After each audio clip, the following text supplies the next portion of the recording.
இந்த BMS எபிசோட்ல நம்ம பார்க்க போறது டாப் 5 மாடிஃபயர் இன் பிளெண்டர். மாடிஃபயர்னாலே உங்களுக்கு கண்டிப்பா தெரியும், இதுல இருக்கிற ஆப்ஷன்ஸ் வச்சு எக்கச்சக்கமான விஷயங்களை நம்மளால ரொம்பவே ஈஸியா பண்ண முடியும். ஸோ அந்த மாதிரிப்பட்ட விஷயங்கள் என்ன அண்ட் அதுல எனக்கு ரொம்பவே பிடிச்ச டாப் 5ல இருக்கிற மாடிஃபயர்ஸ் என்ன அப்படின்றது தான் நம்ம டீட்டெயிலாக பார்க்க போறோம். இது டாப் 5னா இந்த மாடிஃபயர் மட்டும்தான் யூஸ் பண்ணணும்னு கிடையாது, நான் அதிகமாக யூஸ் பண்றது அண்ட் உங்களுக்கும் அது யூஸ்ஃபுல்லாக இருக்குன்றதுனால உங்க கூட ஷேர் பண்றேன்.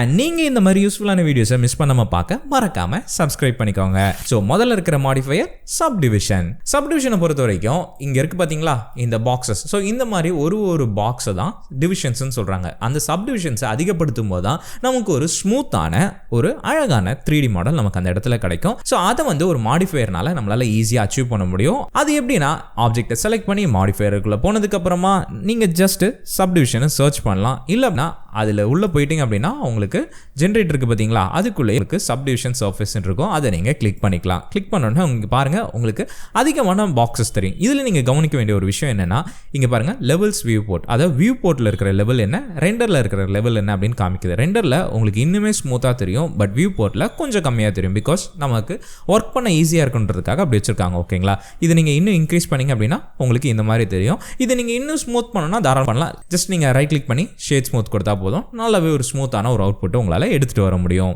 ஸோ இந்த மாடிஃபயர் மூலமாக உங்களால் ஒரு நல்ல ஹை குவாலிட்டியான அண்ட் ஸ்மூத்தான மாடல்ஸை லோ பேஸான ஜாமெட்ரியில் உங்களால் கிரியேட் பண்ணிக்க முடியும்.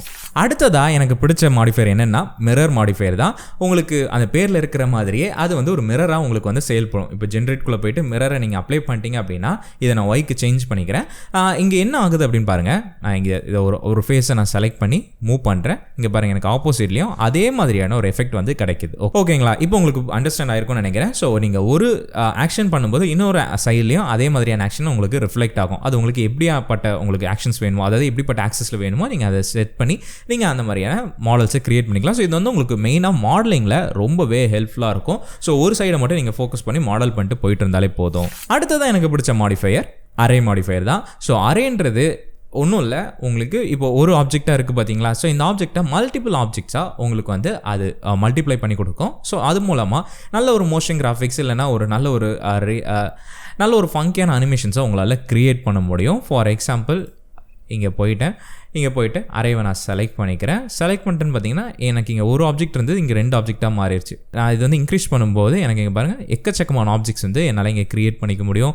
ஸோ இது என்னால் மூவ் பண்ணுறதோ இல்லை ரொட்டேட் பண்ணுறதோ, ஸோ இந்த மாதிரிப்பட்ட விஷயங்கள் எல்லாமே நல்லா பண்ண முடியும். ஸோ இது மூலமாக உங்களால் அப்ஸ்ட்ராக்டான அனிமேஷன்ஸ் நிறைய உங்களால் க்ரியேட் பண்ணிக்க முடியும். அண்ட் இன்னுமே உங்களுக்கு ஸ்கேட்டராக இருக்கிற ஒரு எஃபெக்ட், இல்லைனா ஒரே ஆப்ஜெக்ட் நிறைய உங்களுக்கு ஸ்கேட்டர் பண்ணி வைக்கணும், ரேண்டமைஸ்டாக வைக்கணும் அப்படின்னு நீங்கள் நினச்சாலுமே இது மூலமாக க்ரியேட் பண்ண முடியும். ஒரு நல்ல ஒரு கிரியேட்டிவான ஒர்க்குக்கு கண்டிப்பாக இந்த மாடிஃபயர் உங்களுக்கு ரொம்பவே ஹெல்ப்ஃபுல்லாக இருக்கும். அடுத்ததான் எனக்கு பிடிச்ச ஒரு மாடிஃபயர் என்ன அப்படின்னு பார்த்தீங்கன்னா பூலியன் தான். ஸோ அது என்ன அப்படின்றத நான் உங்களுக்கு காமிச்சிடுறேன். ஸோ இன்னொரு ஆப்ஜெக்டை நான் ஆட் பண்ணிக்கிறேன். ஆட் பண்ணிவிட்டு அதை லைட்டாக நான் மூவ் பண்ணி வச்சுக்கிறேன். ஓகே, இங்கே பாருங்கள் நான் இதை மூவ் பண்ணி வச்சுட்டேன். ஸோ இங்கே நமக்கு என்னெல்லாம் ஆப்ஜெக்ட் இருக்குது அப்படின்னா உங்களுக்கே தெரியும், ஒரு சர்க்கிள் அண்ட் ஒரு ஸ்பியர். ஓகேங்களா, இதை நான் ஹைட் பண்ணிக்கிறேன் இப்போதைக்கு. இங்கே பாருங்கள் ஒரு ஸ்பியர் இருக்குது அண்ட் நமக்கு ஒரு பாக்ஸ் இருக்குது. கரெக்டுங்களா. ஸோ 2 ஆப்ஜெக்ட் இருக்குது. எனக்கு இப்போ என்ன வேணும் அப்படின்னா இந்த ஆப்ஜெக்ட் இருந்துச்சு பார்த்தீங்களா, அதாவது அந்த பாக்ஸ் இருந்துச்சு பார்த்தீங்களா ஸ்கொயர். ஸோ அந்த ஸ்கொயர் ஷேப்பில் எனக்கு இந்த ஸ்பியரை கட் பண்ணணும். அதுதான் இப்போ என்னுடைய வேலை, என்னுடைய கிளைண்ட் டாஸ்க். ஸோ அதை நான் எப்படி பண்ணணும் அப்படின்னா அதுக்காக தான் நம்ம பூலியன் மாடிஃபயரை யூஸ் பண்ணுவோம். ஸோ இந்த ஸ்பியர் இருக்குது பார்த்தீங்களா, மறுபடியும் நான் அந்த ஆப்ஜெக்டை எடுத்துகிட்டு வந்து இந்த ஸ்பியரை செலக்ட் பண்ணி இதில் நான் ஒரு மாடிஃபயரை நான் ஆட் பண்ணிக்கிறேன். என்னென்னா பூலியன். ஓகேங்களா, அதை நான் ஆட் பண்ணிவிட்டு நான் என்ன பண்ண போகிறேன் அப்படின்னா இந்த ஆப்ஜெக்டில் இந்த கியூபை நான் செலக்ட் பண்ணிக்கிறேன்.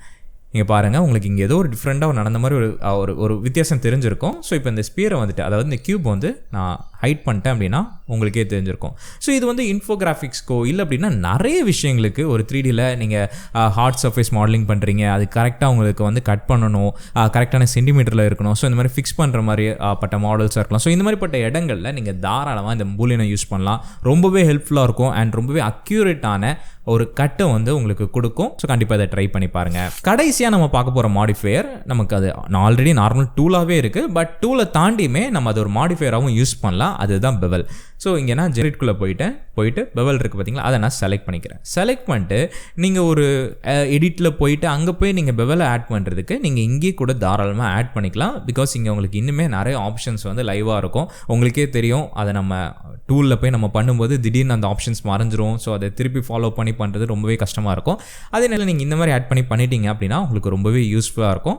ஸோ உங்களுக்கு எப்படி வேணுமோ அதை நீங்கள் தாராளமாக ஆட் பண்ணிக்கலாம். சேம் ரிசல்ட், அதில் உங்களுக்கு என்ன ரிசல்ட் கிடைக்குதோ அதே ரிசல்ட் உங்களுக்கு இங்கே கிடைக்கும்.